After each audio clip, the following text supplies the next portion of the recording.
Setelah kita mengetahui gambaran besar mengenai GDP atau PDB itu apa, maka sekarang mari kita masuk kepada definisi formal dari GDP. Definisi formalnya. Ya. Jadi GDP adalah merupakan nilai pasar dari seluruh barang dan juga jasa terakhir atau final, jasa akhir gitu ya, yang dihasilkan dalam sebuah negara dalam suatu periode tertentu.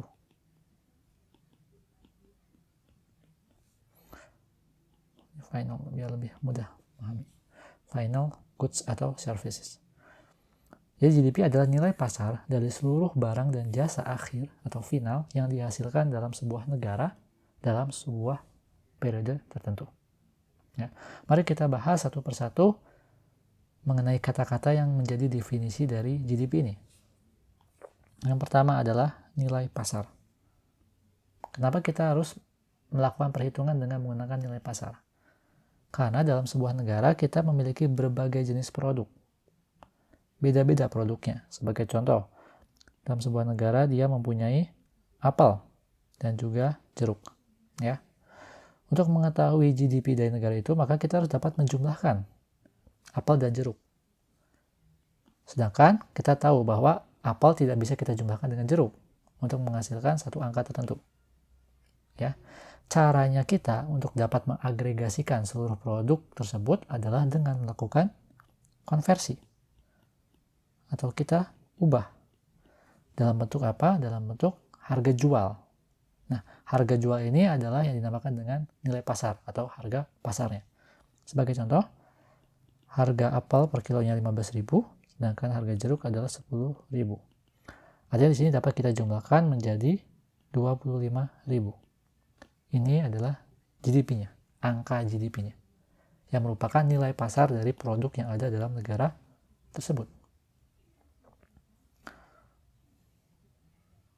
Yang perlu diingat adalah ketika produk yang kita hasilkan tersebut tidak beredar di pasar, maka kita tidak boleh memasukkannya menjadi bagian dari GDP. Sebagai contoh, dalam sebuah rumah, dia punya pohon apel, ya. Kemudian pohon apelnya berbuah, dia berhasil memproduksi kurang lebih 2 kg apel. Ya.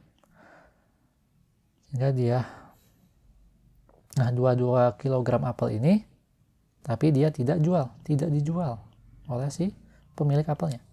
Dia dikonsumsi secara pribadi di rumah tersebut. Tidak dilakukan penjualan ke pasar. Nah, walaupun kita tahu bahwa 2 kg apel ini memiliki nilai pasar, contohnya misalkan harga per kilonya adalah 15.000 yang tadi ya. Berarti di sini nilai pasarnya adalah 30.000 rupiah. Ya. Tapi karena kita tidak jual ke pasar, maka apel ini tidak masuk ke dalam GDP. Dengan kata lain, kalau tidak dijual di pasar, tidak di pasar, maka nilai pasar dari produk itu tidak akan kita masukkan ke dalam GDP, tidak termasuk dalam GDP. Itu ada definisi dari nilai pasar. Kemudian yang kedua adalah kita bahas seluruhnya. Maksudnya seluruh itu apa? Apa yang termasuk dalam seluruh di sini? Yang masuk dalam seluruh di sini maksudnya adalah semua yang ada dalam sebuah pasar. Pasar. Seperti yang tadi sudah dijelaskan di atas ini, ya, bahwa ketika kita menghasilkan produk dan jasa tapi tidak dijual di pasar, maka itu tidak masuk ke dalam GDP. Dan pasar seperti apakah yang kita masukkan sebagai bagian dari GDP adalah pasar yang legal. Secara hukum diakui oleh negara tersebut. Artinya apa? Artinya ketika kita memproduksi barang-barang yang sifatnya ilegal atau barang-barang yang dihasilkan dari sebuah rumah, seperti contoh ini sebelumnya, maka kedua barang ini tidak akan kita masukkan ke dalam GDP. Harus ada dalam pasar dan sifatnya legal. Sebagai contoh sederhana, kalau kita dalam sebuah negara ada transaksi narkoba gitu ya, narkoba sebesar 1T. Nah, kita tahu bersama-sama bahwa narkoba bukan merupakan pasar legal, pasar sesuai hukum gitu ya. Artinya walaupun nilai transaksi narkoba 1T, maka transaksi ini tidak akan masuk ke dalam GDP karena dia tidak legal. Oke. Nah, kemudian berikutnya adalah barang dan jasa. Apa yang dimaksud dengan barang dan jasa ini? Ya, ada dua. Tentu saja ya. Bahwa sifatnya bisa berupa barang, dapat kita lihat. Ya. Dan juga atau bersifatnya jasa, tidak bisa kita lihat. Contohnya banyak untuk barang mobil gitu ya, apalagi mesin. Sedangkan yang tidak terlihat, misalkan jasa cukur rambut, terus jasa dokter ya, dan lain sebagainya. Itu merupakan contoh hal-hal yang dimasukkan dalam GDP. Jadi tidak hanya membahas mengenai barang, tapi juga mengenai jasa. Berikutnya adalah final, akhir, terakhir dari barang dan jasa ini. Ya, maksudnya apa? Maksudnya adalah kita hanya menghitung barang-barang yang sudah jadi, yang memang dijual, yang merupakan produk akhir dari hasil produksi kita. Sebagai contoh, dalam sebuah pabrik untuk membuat koran misalkan ya, dalam pabrik koran tersebut, maka produk antaranya atau intermediate produknya adalah kertas. Ini kertas ya. Nah, sedangkan kertas ini hanya menjadi bahan baku yang akan diolah lebih lanjut menjadi koran atau buku gitu ya. Yang ini yang dijual ke pasar. Oleh karena itu, hanya koran ini saja yang masuk ke dalam GDP karena menjadi produk akhirnya.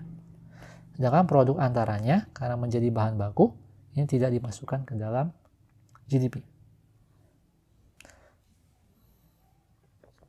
Namun, jika kertas ini nantinya ada yang dijual dalam bentuk kertas, dan kertas ini merupakan produk akhir dari pabrik tersebut, mereka juga jualan kertas yang dimasukkan ke dalam gudang, dimasukkan kertasnya, lalu mereka jual, maka ini menjadi produk akhir. Artinya adalah semua produk, semua barang yang akan dijual nantinya dan tidak akan diproses lebih lanjut di dalam perusahaan dalam bentuk barang intermediate, berarti dia dimasukkan ke dalam GDP. Dia harus merupakan barang yang sifatnya barang akhir dan tidak mengalami proses lebih lanjut. Ya. Kemudian berikutnya adalah yang dihasilkan.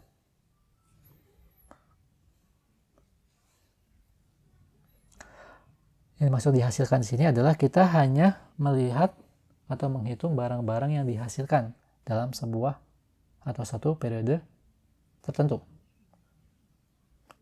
yang kita hasilkan. Sebagai contoh,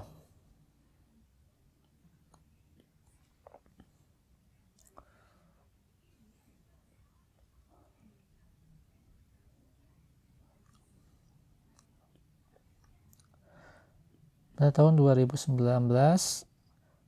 perusahaan berhasil memproduksi 20 mobil. Ada 20 mobil. Nah, kemudian 20 mobil ini pada tahun 2019 akan masuk ke dalam GDP. Ini akan masuk ke GDP karena merupakan hasil produksinya ya, yang dihasilkan. Namun jika mobil ini ternyata pada tahun 2019 diberi oleh seseorang, Ana namanya, kemudian pada tahun 2020 Ana ini menjualnya kepada orang lain, Rizky akhirnya bisa membeli mobil ya dari Ana dengan mobil secondnya. Nah, walaupun di sini terjadi transaksi, karena transaksi ini hanya memperjualbelikan mobil lama, mobil second, maka transaksi ini tidak masuk ke dalam GDP. Karena mobil ini tidak diproduksi pada tahun 2020. Jadi pada tahun 2020, transaksi ini tidak masuk ke dalam GDP. Karena tidak diproduksi. Gitu ya. Nah, kemudian berikutnya adalah dalam sebuah negara. Maksudnya adalah kita hanya menghitung produk-produk yang dihasilkan dalam negara tersebut. Sebagai contoh, ini adalah Indonesia. Ya, di sini di Indonesia ada perusahaan mobil di mana mobil tersebut memproduksi 20 unit mobil dalam tahun tersebut, ya. Dan orang ini adalah warga negara Jepang. Kemudian di sisi lain, di negara Jepang ada seseorang berkewarganegaraan Indonesia. Dia memproduksi mobil 10 di negara tersebut. Ya. Maka di sini yang masuk ke dalam GDP adalah yang diproduksi orang Jepang di Indonesia. Bukan yang diproduksi oleh warga negara Indonesia di Jepang. Ini tidak masuk ke dalam GDP. Kenapa? Karena GDP hanya menghitung produk-produk yang dihasilkan dalam sebuah negara tertentu. Jadi ini yang akan masuk ke dalam GDP Indonesia. Sedangkan ini tidak. Ya. Kemudian terakhir adalah dalam sebuah periode tertentu.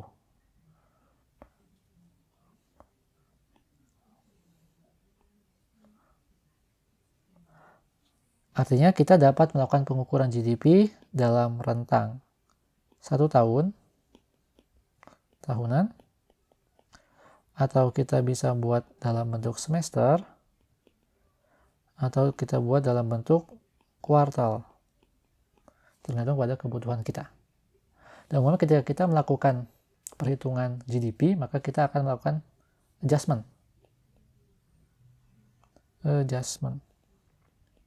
Terutama ketika kita melihat pola produksi dalam negara tersebut cenderung volatile atau tidak stabil. Jadi kita di sini biasanya ketika kita melaporkan GDP dalam bentuk kuartalan atau semesteran, maka kita lakukan adjustment terlebih dahulu sebelum kita laporkan untuk menghilangkan aspek variabilitas dari GDP tersebut,